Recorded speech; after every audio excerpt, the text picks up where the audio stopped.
दोनों को मैंने एक्सप्लेन कर दिया। एक केस में क्या हो रहा है, एक केस में तुम अपने मार्क्स से सेटिस्फाइड नहीं हो तो तुम इंप्रूव करना चाहते हो तो फिर से एग्जाम दे सकते हो। सेकंड केस में अगर तुम्हें ये लग रहा है कि स्कूल्स की तरफ से कुछ मिस्टेक्स हुआ या फिर तुम्हें और ज़्यादा मिलना चाहिए लेकिन तुम्हारा मार्क्स को डिक्रीज कर दिया गया, so in that case you can write an application to the head of your. So hello everyone, this is Varsha and welcome back to Mastermind. So इस वीडियो में हम डिस्कस करने वाले जितने भी ICSE 2021 बैच स्टूडेंट्स हैं, अभी तुम्हारा रिजल्ट्स पेंडिंग है, right. Results will be published according to the new marking scheme. उसमें मेंशन था कि रिजल्ट डिक्लेरेशन के रिगार्डिंग के रिजल्ट्स कब आएगा, 31 जुलाई से पहले तक इसके अंदर ही तुम्हारा रिजल्ट कभी भी पब्लिश होगा। लेकिन उससे पहले obviously they are going to inform you कि जैसे कुछ दिन बाद रिजल्ट्स आएगा। स्पेसिफिक डेट्स नहीं आए बट डेडलाइन दिया गया है कि 31 जुलाई से पहले तक, यानी कि उसके अंदर तुम्हारा रिजल्ट्स पब्लिश हो जाएगा। नाउ इस वीडियो में हम डिस्कस करने वाले इम्प्रूवमेंट एग्जाम्स एंड इसके साथ साथ डिस्प्यूट रेजोल्यूशन को लेकर। सो ये इम्प्रूवमेंट एग्जाम्स क्या है तुम्हें डेफिनेटली आइडिया होगा। इसके साथ साथ डिस्प्यूट रेजोल्यूशन, उसको लेकर इस वीडियो में हम डिस्कस करेंगे। बहुत ज़्यादा 2 इंपॉर्टेंट टर्म्स है बोर्ड एग्जाम से रिलेटेड, रिजल्ट से रिलेटेड। अगर रिजल्ट से कोई भी student, now let me tell you what is improvement exams and what is dispute resolution. See, if any particular student is not satisfied with his or her marks, so अगर result publish होगा, result declaration के बाद अगर तुम अपने marks से satisfied नहीं हो, दैट मीन्स तुमने कुछ एक्सपेक्ट किया, तुम्हें उससे कम मार्क्स मिला, तो in that case what you can do, there are 2 possible cases, right. एक चीज़ है, 2 चीज़ है। फर्स्ट चीज़ क्या है, first thing is your improvement exam, जिसको तुम देकर अपना मार्क्स को इम्प्रूव कर सकते हो। As the name itself suggest improvement exams, इसका मतलब कोई भी स्टूडेंट अगर अपने मार्क्स से सेटिस्फाइड नहीं है and if he or she wants to improve in that particular subject, suppose maths है, अगर तुम्हारा मैथ्स में सपोज 50 आया और अगर तुम ये चाहते हो कि तुमको 50 से ज़्यादा चाहिए, यानी कि तुम अगर अपना मार्क्स को इंक्रीज़ कर सकते हो, क्लास 10 बोर्ड मार्क्स को ICSE का, so in that case you can give improvement exams after the result declaration. So उसके बाद तुम इम्प्रूवमेंट एग्जाम्स देकर तुम अपना मार्क्स को इम्प्रूव कर सकते हो।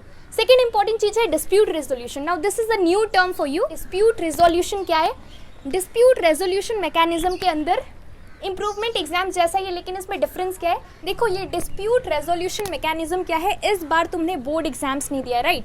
बोर्ड एग्जाम्स नहीं दिया, एग्जाम्स कैंसिल हो गया था और तुमने क्लास 10 में प्री बोर्ड्स, यूनिट टेस्ट, जो भी एग्जाम्स तुम्हारे स्कूल्स में हुआ, इंटरनल असेसमेंट, प्रोजेक्ट्स, प्रैक्टिकल्स, ये सब लेकर तुम्हारा मार्क्स कंसिडर किया जाएगा। कुछ फॉर्मूला है जिसको हमने डिस्कस किया था recently, link again I am telling you, link description box में, you can watch that video. मैंने अच्छे तरीके से डिटेल में सारा पॉइंट्स को एक्सप्लेन किया है, सारे टर्म्स, सारा पॉइंट्स, किस तरह से कैलकुलेशन हुआ, सब कुछ को लेकर डिटेल में डिस्कस किया है। So definitely you can watch that video, link नीचे डिस्क्रिप्शन बॉक्स में। इस वीडियो में हम डिस्कस कर रहे हैं improvement exams and now we are discussing regarding the dispute resolution.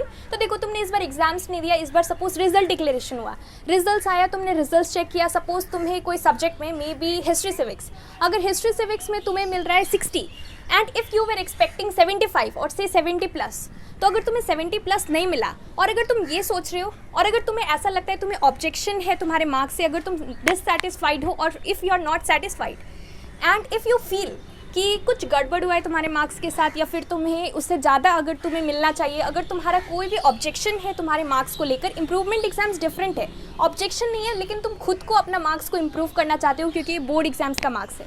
But in this case, जो कि हम डिस्प्यूट रेजोल्यूशन को लेकर डिस्कस कर रहे हैं, इस केस में क्या होगा, तुम्हें ऐसा लग रहा है कि तुम्हारा मार्क्स कम कर दिया गया है, डिक्रीज कर दिया गया है, तो in that case you can write an application. इसमें तुम्हें एक एप्लीकेशन लिखना है जो कि तुम्हें काउंसिल को नहीं देना है, डेफिनेटली स्कूल्स को सबमिट करना है, स्कूल के हेड को, यानी कि तुम्हारे स्कूल के प्रिंसिपल को तुम्हें वो एप्लीकेशन देना पड़ेगा। कब देना पड़ेगा, रिजल्ट डिक्लेयर होने के बाद तुरंत 7 डेज, विद इन 7 डेज ये सारा प्रोसेस कंप्लीट होना पड़ेगा। तो इस केस में क्या करना है, तुम्हें अपने स्कूल के हेड को, यानी कि तुम्हारे प्रिंसिपल को एक एप्लीकेशन लिखना है जिसमें कि तुम्हें ये लिखना है कि तुम अपने मार्क्स से ऑब्जेक्शन है तुम्हें और साथ साथ तुम्हें इतना एक्सपेक्ट कर रहे हो, तुम कितना एक्सपेक्ट कर रहे हो, एंड इसके साथ साथ और एक इंपॉर्टेंट चीज़ कि तुम्हें रीजंस भी लिखना पड़ेगा, सारा रीजंस के साथ डिटेल्स में तुम्हें एक्सप्लेन करके एक एप्लीकेशन लिखना पड़ेगा जो कि तुम्हें स्कूल के हेड को सबमिट करना है। सो उसके बाद if the principal of your school or the head of your school, if he or she agrees with that content of the letter, that means the application. तो अगर तुम्हारे school को तुम प्रिंसिपल को एप्लीकेशन दोगे, उसके बाद अगर वो मान जाते, तो in that case the head of the school is going to give that application. Head of the school will give an application to the council. CISE को एक application दिया जाएगा तुम्हारे schools की तरफ से, और उस केस में क्या होगा, तुम्हारा मार्क्स विद इन 7 days ये प्रोसेस होना चाहिए, यानी कि तुम्हें 7 days नहीं, रादर प्रिंसिपल को, तुम्हारे स्कूल के हेड को विद इन 7 days ये एप्लीकेशन CISE को देना पड़ेगा। और उसके बाद तुम्हारा कुछ दिन के बाद कुछ मैनिपुलेशन होगा, डेफिनेटली मैनिपुलेट करने के बाद तुम्हारा मार्क्स जो है तुम्हें जितना मिलना चाहिए उस केस में तुम्हें मिल जाएगा। तो ये क्राइटेरिया है, दो चीज़ है, दो इंपॉर्टेंट चीज़ है, एक है improvement exams, one is improvement and second is dispute resolution mechanism. दोनों को मैंने एक्सप्लेन कर दिया। एक केस में क्या हो रहा है, एक केस में तुम अपने मार्क्स से सेटिस्फाइड नहीं हो तो तुम इंप्रूव करना चाहते हो तो फिर से एग्जाम्स दे सकते हो। सेकेंड केस में अगर तुम्हें ये लग रहा है कि स्कूल्स की तरफ से कुछ मिस्टेक्स हुआ या फिर तुम्हें और ज़्यादा मिलना चाहिए लेकिन तुम्हारा मार्क्स को डिक्रीज कर दिया गया, so in that case you can write an application to the head of your school. तो ये सारा चीज़ कब एप्लीकेबल होगा, ये सारा चीज़ तब एप्लीकेबल है जब तुम अपने मार्क्स से सेटिस्फाइड नहीं हो, and obviously after the declaration of your board results, जो कि 31 जुलाई तक के अंदर डेडलाइन है, उसके बीच में कभी भी पब्लिश होगा।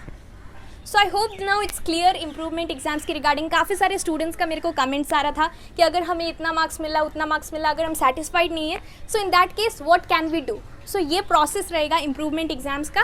इसके साथ साथ अलग होता है कॉम्पार्टमेंट एग्जाम्स ऑल्सो, जिसको लेकर काफ़ी सारे स्टूडेंट्स को पता होगा। So that's all for this video. इसके साथ साथ अगर तुमने वो वाला वीडियो नहीं देखा है जिसमें मैंने एक्सप्लेन किया था फॉर्मूला ICSE का मार्किंग स्कीम, इस बार किस तरह से बोर्ड्स में तुम्हें मार्क्स मिलेगा, क्या फॉर्मूला, क्या क्राइटेरिया है, तो उसको भी मैंने डिटेल में एक्सप्लेन किया ईजीएस्ट वे में। तो लिंक मैंने नीचे डिस्क्रिप्शन बॉक्स में दे रखा है, तुम देख सकते हो जाकर।